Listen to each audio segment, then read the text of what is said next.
Hello, नमस्कार, आदाब, सत श्री अकाल और अस्सलाम वालेकुम। मैं हूं मोहम्मद अहमद काज़मी, लेकर आया हूं आपका पसंदीदा कार्यक्रम नज़र दुनिया पर।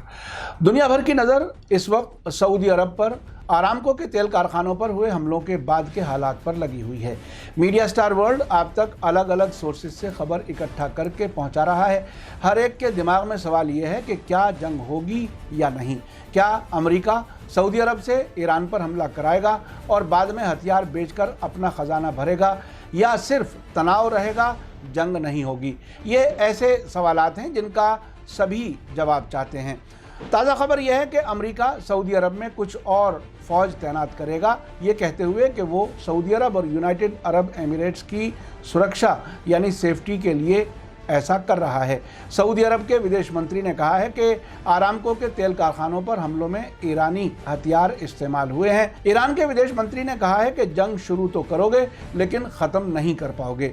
उधर यमन के हूथी के सबसे बड़े नेता ने कहा है कि अगर यमन पर हमले जारी रहे तो सऊदी अरब दर्दनाक हमलों के लिए तैयार रहे। यानी अभी तो 50% तेल की पैदावार कम हुई है और भी बहुत कुछ हो सकता है। ख़बर में आगे बढ़ने से पहले आपसे गुजारिश है कि अगर आप YouTube पर देख रहे हैं तो सब्सक्राइब कर लें, और अगर Facebook पर देख रहे हैं तो हमारा पेज फॉलो कर लें और लाइक करना ना भूलें, ताकि आपको हर एक वीडियो की खबर सही वक्त पर मिल सके। और व्हाट्सएप ग्रुप, फेसबुक, इंस्टाग्राम और ट्विटर अकाउंट पर ज़रूर शेयर करें, ताकि दुनिया के ज़्यादा से ज़्यादा लोग दुनिया में होने वाली घटनाओं के बारे में हकीकत जान सकें।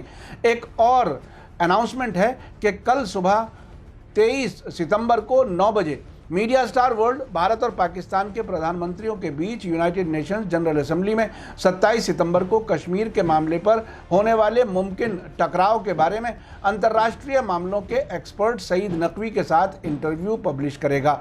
आप इसे ज़रूर देखें, हम भी उनसे इंटरनेशनल मामलात में बहुत कुछ सीखते हैं।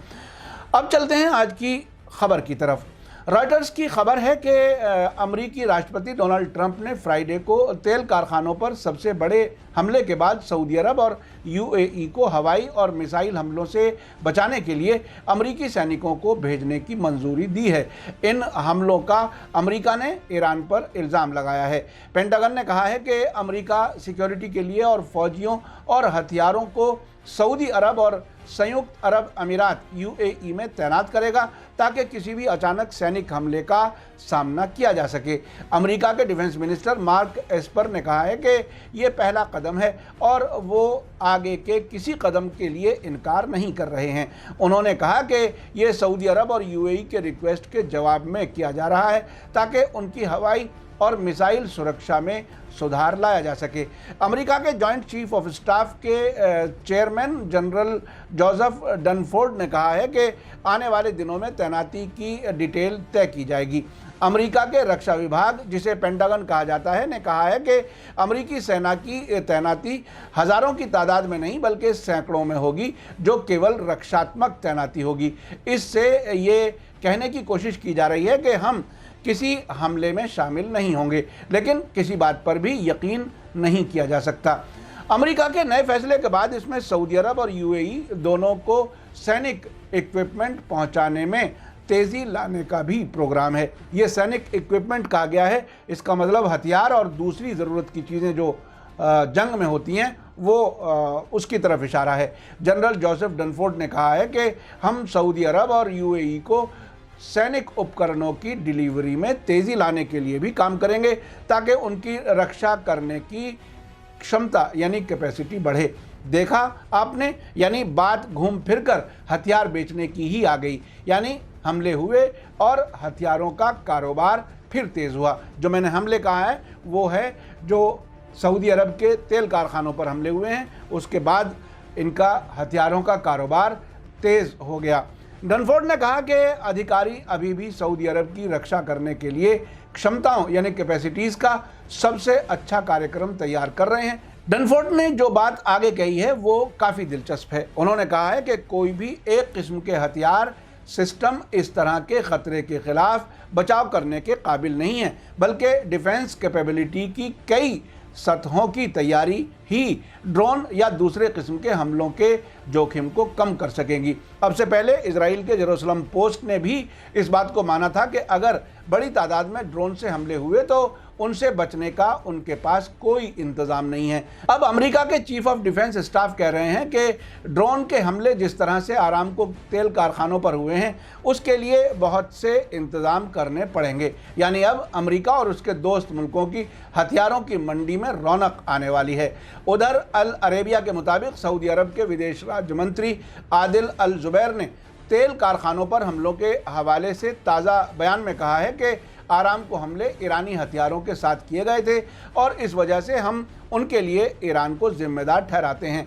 सैटरडे को सऊदी की राजधानी रियाद में एक प्रेस कॉन्फ्रेंस में अल जुबैर ने कहा कि आरामको कारखानों पर 14 सितंबर को किए गए हमले दुनिया की ईंधन सुरक्षा को निशाना बनाकर किए गए थे। उन्होंने कहा कि इस हमले ने दुनिया के हर देश को प्रभावित किया है, इसलिए 80 से ज़्यादा मुल्कों ने इस हमले की निंदा की है, यानी कंडम किया है। ये बहुत दिलचस्प बात है कि सऊदी अरब यमन में तकरीबन 4.5 साल से जिस तरह से बमबारी कर रहा है और वहाँ का बेसिक इंफ्रास्ट्रक्चर, बेगुनाहों का कत्ल, वो सब कर रहा है, उसको भुलाने की कोशिश कर रहे हैं। और ये कहा जा रहा है कि अंतर्राष्ट्रीय कम्युनिटी, इंटरनेशनल कम्युनिटी जो है वो इससे प्रभावित है। जो ये हमला हुआ है वो इंटरनेशनल कम्युनिटी पर है, यानी वो इंटरनेशनल कम्युनिटी की मदद और सपोर्ट चाह रहे हैं। आपको बताता चलूं कि अमेरिका और सऊदी अरब ने तेल कारखानों पर हुए हमलों का इल्ज़ाम ईरान पर लगाया है, लेकिन ईरान ने इनका सख्ती से इनकार किया है। यमन के हुती अंसारुल्लाह ने सऊदी अरब के तेल कारखानों पर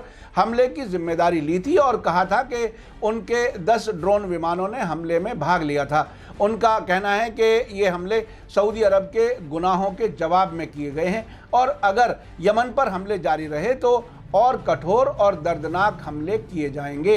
उधर ईरान के विदेश मंत्री जवाद ज़रीफ ने अमेरिका के CBS टेलीविज़न को दिए गए इंटरव्यू में अमेरिका और सऊदी अरब को चेतावनी दी है कि युद्ध शुरू तो करोगे लेकिन ख़त्म नहीं कर पाओगे। उन्होंने खाड़ी में अमेरिका की फौजी और राजनीतिक कार्रवाइयों जो एक्टिविटीज़ हैं उनकी तरफ इशारा करते हुए कहा कि अमेरिका को ये जान लेना चाहिए कि इलाके में जंग शुरू करने वाला उस जंग को समाप्त नहीं कर पाएगा। उन्होंने कहा है कि अमेरिका ने फौजी कार्रवाई बढ़ाकर और गैर ज़रूरी राजनीतिक दृष्टिकोण अपनाकर मिडिल ईस्ट की शांति और स्थिरता यानी पीस एंड स्टेबिलिटी को खतरे में डाल दिया है। उन्होंने कहा है कि अमेरिका की तरफ से एक्स्ट्रा फौजियों को इलाके में भेजने और सऊदी अरब को और ज़्यादा हथियार देने का अमेरिका का फैसला उसके कहने और करने में कंट्राडिक्शन है। अमेरिका और उसके इलाके में दोस्त मुल्क धमकी और दबाव से अपने मकसद हासिल नहीं कर सकते। उधर यमन के हुती अंसारुल्लाह के सबसे बड़े नेता सैयद अब्दुल मलिक बदरुद्दीन अल हुसी का कहना है कि अगर यमन पर सऊदी अलायंस के हमले जारी रहे तो यमनी सेना और स्वयंसेवी बल यानी जो अंसारुल्लाह जिसे कहते हैं उसके ड्रोन हमलों का सिलसिला भी जारी रहेगा। उन्होंने सैटरडे को रात 21 सितंबर को यमनी रेवोल्यूशन की 50वीं सालगिरह के मौके पर कहा कि यमन पर हमले और इस देश के घिराव के जारी रहने की हालत में सऊदी अरब के अंदर और भी ख़तरनाक हमले किए जाएंगे और इस सिलसिले में कोई रेड लाइन नहीं होगी, यानी इसकी कोई सीमा नहीं होगी किस हद तक हमले हो सकते हैं। उन्होंने कहा कि अगर यमन पर हमले और देश का घिराव ख़त्म कर दिया जाता है तो यमनी सेना भी सऊदी अरब के अंदर अपने हमलों को रोक देगी। उधर इसी बीच संडे को तेहरान से एक बड़ी खबर आई है कि हसन रूहानी ने कहा है कि वो पड़ोसियों के पहले की गलतियों को माफ़ करने को तैयार हैं। साथ ही उन्होंने कहा है कि इस इलाके में विदेशियों की मौजूदगी तेल, अंतर्राष्ट्रीय ऊर्जा और जहाज़रानी के लिए सीरियस खतरा है। वे संडे सुबह डिफेंस वीक के मौके पर सेना की परेड को संबोधित करते हुए उन्होंने कहा कि जल्द ही संयुक्त राष्ट्र संघ की महासभा में इलाके फारस की खाड़ी, हॉर्मुज़ स्ट्रेट और ओमान सागर की सुरक्षा के बारे में ईरान योजना पेश करेगा।